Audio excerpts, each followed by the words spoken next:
নির্বাচনে এটা শয়তানও আপনার ইয়াতে ঢুকতে পারবে না। পুলিশ ধরেন যে পুলিশের চোখের টিনের চশমা থাকবে, আইন যেটা বলবে সেটাই একদম নিশ্চিত। ভয় নয়, সত্যের পক্ষে এই স্লোগান যেন বাস্তবে প্রমাণ করে দেখিয়েছেন কুমিল্লার সেই সাহসী পুলিশ কর্মকর্তা জুয়েল রানা।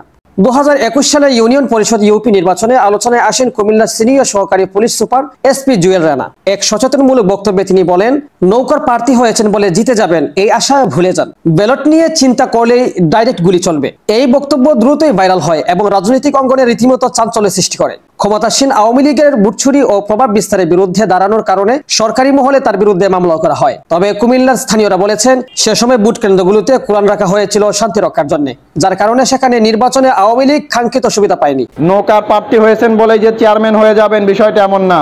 গুলি করব, হাত পা যদি 2-4 জনে উড়ে যায়, আমাদের কারো কাছে জবাবদিহিতা করতে হবে না।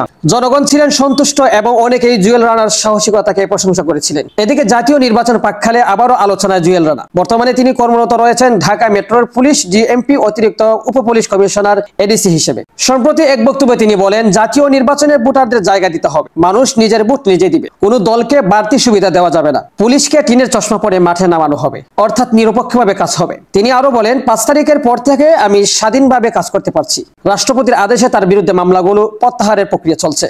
এদিকে জুয়েল রানা আশা প্রকাশ করে তিনি বলেন, এবছর হতে যাচ্ছে দেশের ইতিহাসে সবচেয়ে নিরপেক্ষ ও গ্রহণযোগ্য নির্বাচন।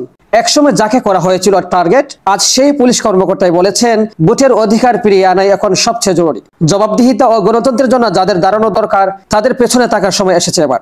ভোটের আগে ওই কেউ কারো হুমকি দিবে, ও দেখবেন নাই, পরের দিন এলাকাতেই নাই। শেখ সাদি, বিডিএস নিউজ।